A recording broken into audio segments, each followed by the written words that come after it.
Study Session 14, Globalization and the Quest for Global Governance. Introduction.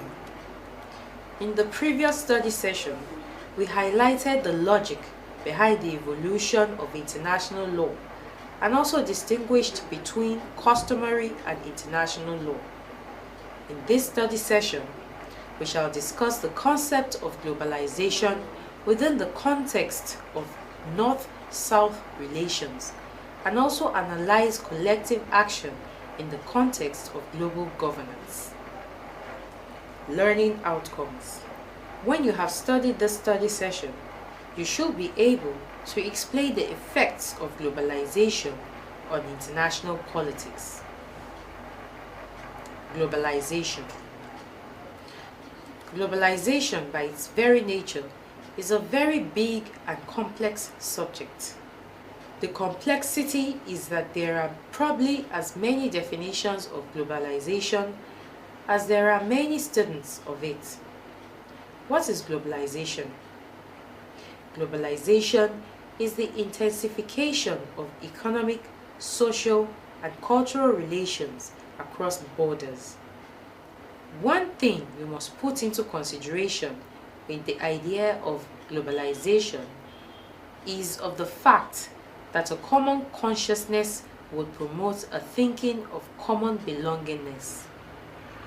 For the purpose of this lecture, we may define it as a process by which different regions of the world are pulled together through an expanding network of exchanges of people, ideas, and cultures, as well as goods and services across vast distances. On the other hand, globalization stimulates local systems to acquire more connections with higher levels of human aggregation. Put in a more precise form, globalization is integrating villages into a city into a metropolis into a nation, nations into an international system, and now an international system into a global arena. That is, globalization entails a global village. Although globalization is the integration of economic, social, and cultural relations, the driving force has been arguably economic, that is, the internationalization of production, trade, distribution, and finance. You must agree that this process is taking place, but you must ask yourselves the consequences. If the driving force for globalization is economic, then the driving engines of this process of globalization are Western Europe and America. This is why, in the opinion of many people, globalization is synonymous with Westernization and Americanization. Tip: globalization is the intensification of economic, social, and cultural relations across borders. What makes globalization to be effective is that national governments seem to be either less able or less willing to exercise control over the goods, people, and ideas across their borders. This is not to say that national sovereignty is dead. Rather, due to changes in opportunities and willingness, governments have become inclined to surrender some of the control over cross-border transactions they once exercised by virtue of their sovereign authority. In many cases, governments have been forced to surrender their efforts to control financial and information flows. In many other cases, however, governments have chosen not to impede the process of globalization, either because they perceive globalization to be in their national interests or because they want to act in accordance with international norms. From an optimistic perspective, and awareness of the common destiny of all, alongside the declining ability of many sovereign states to cope with global problems through national means, will energize efforts to put aside interstate competition. According to this reasoning, conflict will move away gradually as humanity begins to better recognize that national borders and oceans provide little protection against the multiple challenges arising from global revolution in travel, communications, and trade. Globalization is creating a strong web of constraints on the foreign policy behavior of those who are plugged into the network of global transactions. Consequently, because globalization makes it imperative that states cooperate, this continued tightening of interstate links should be welcome. What the optimists are saying is that globalization is a public good to be promoted for human development because ultimately it will increase the wealth of everyone everywhere. From a more pessimistic point of view, the irreversible process of globalization will not lead to transitional collaboration. It will lead to competition, regardless of how compelling the need or how rewarding the benefits.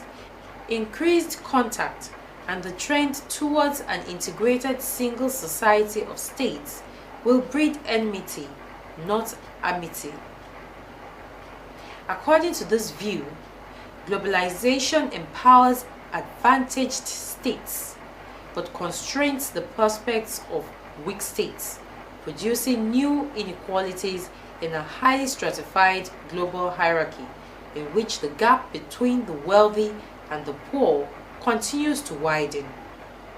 For the pessimists, because its benefits will not be distributed equally, globalization will likely generate conflicts between winners and losers. In the same view, the pessimists argue that globalization is reducing states' control over their national futures and fates. Thus, states' capacities to govern themselves are eroding. Their sovereign ability to manage their economics, politics, environment, and even security within their territories is slipping. Hint: globalization is creating a strong web of constraints on the foreign policy behavior of those who are plugged into the network of global transactions. Consequently, because globalization makes it imperative that states cooperate, this continued tightening of interstate linkages should be welcomed. What the optimists are saying is that globalization is a public good to be promoted for human development because ultimately it will increase the wealth of everyone everywhere. Globalization and the third world countries. Most third world countries have been unable to reap benefits from globalization because of several weaknesses. First, third world countries are economically weak due to the lack of domestic economic capacity and weak social infrastructure following the colonial experience. They are made weaker by low export prices and significant terms of trade decline, as well as debt crisis and burden of debt servicing. The policy conditionality attached to low rescheduling packages hampered the recovery of many countries and led to further deterioration in the social services. Given the unequal capacities of North and South, the development of technology, especially information and communication technologies, further widened the gap.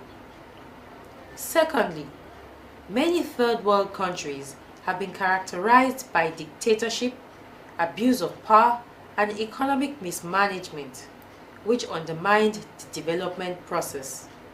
All these factors meant that third world countries were in weak position to take on the challenges of globalization, as the conditions for success in liberalization were not present. Given the lack of conducive conditions and preparedness, rapid liberalization caused more harm than benefit. The third point why third world countries are very weak in the globalization process stems from its lack of bargaining and negotiating strength in international relations. Being heavily indebted and dependent on bilateral aid donors and multilateral loan organizations, third world countries have been drained of their capacity to negotiate, even on the terms of loan conditionality.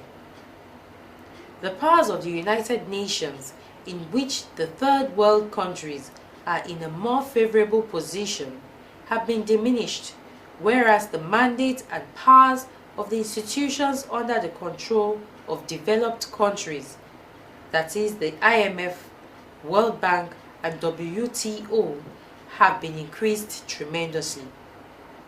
In other words, the developed countries have leverage in the Bretton Woods institutions to shape the content of globalization to serve their needs and to formulate policies which the third world countries have to take on. Finally, the developed countries are well placed to determine the globalization agenda. They are well organized within their own countries with well-staffed departments dealing with international trade and finance. They also have well-trained university academics and private and quasi-government think tanks helping to obtain information and map policies and strategies. In addition, the developed countries also have institutions and mechanisms helping to coordinate their policies and positions.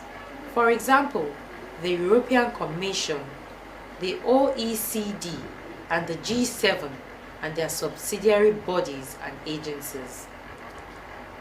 Reflection.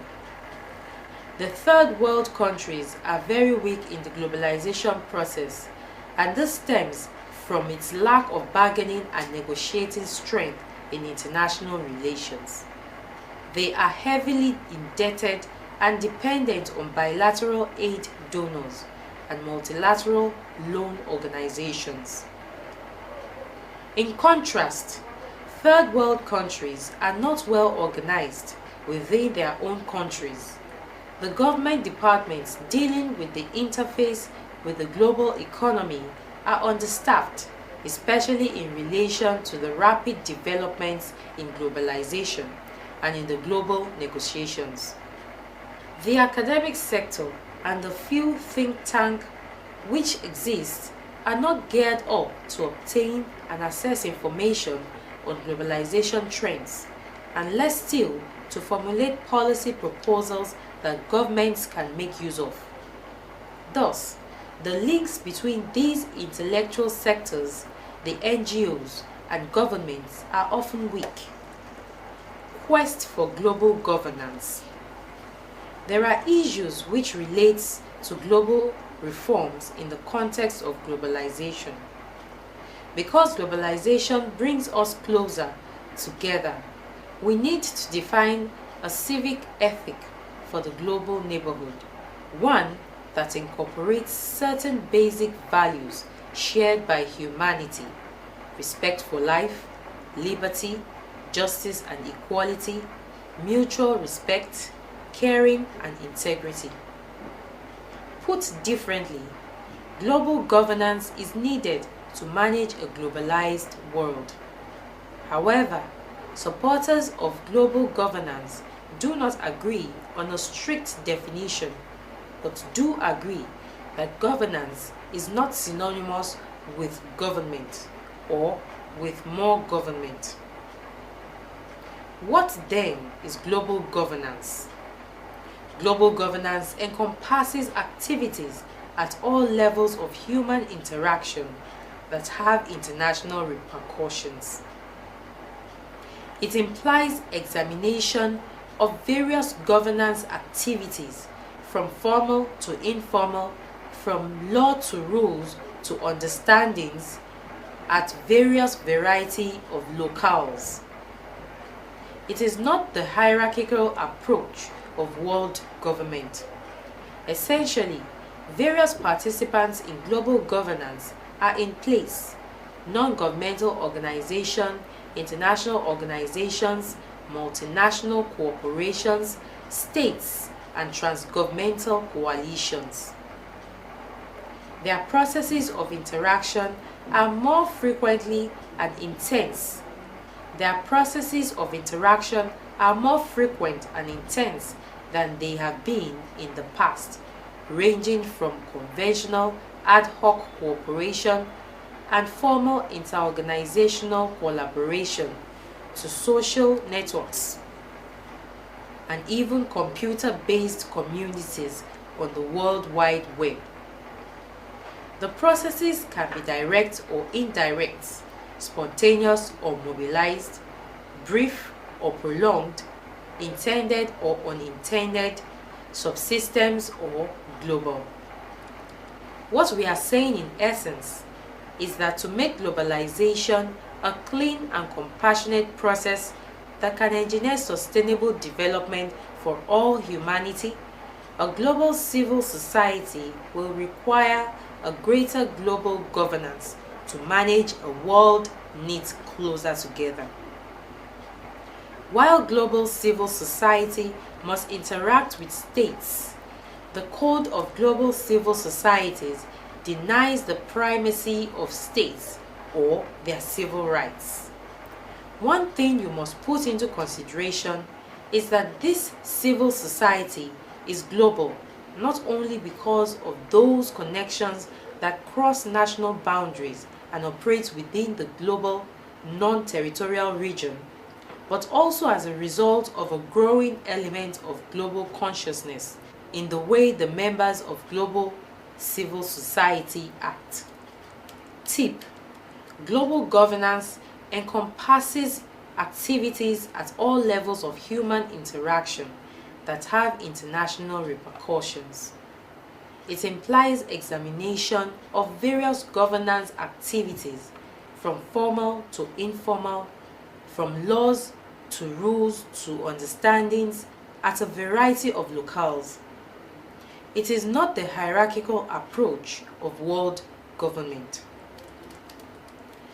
The question for the future is whether humanity can count on relatively powerless but growing NGOs at the grassroots level, now numbering 29,807, seeking to assume responsibility for engineering human progress through global public policy networks.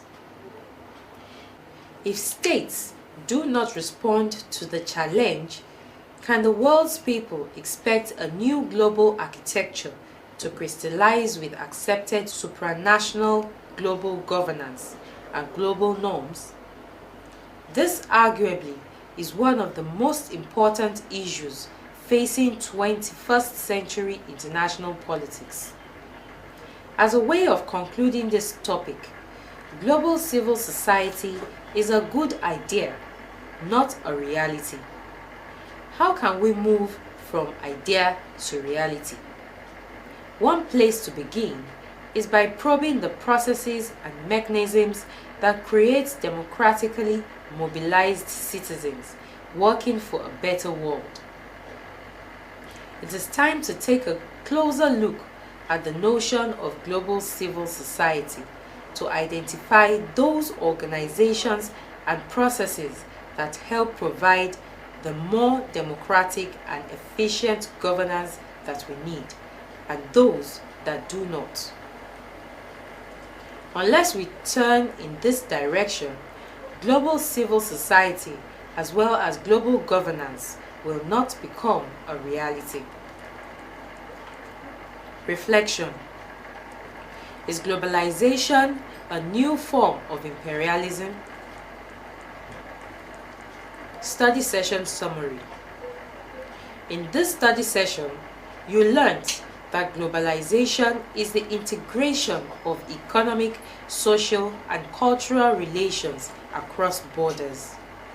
While the opportunities and benefits of this process have been stressed by its proponents and supporters, recently there has been increasing disappointment among many policymakers in the South. However, global governance is needed to manage a globalized world. This global governance is possible through global civil society. End of study session 14. Thanks for listening.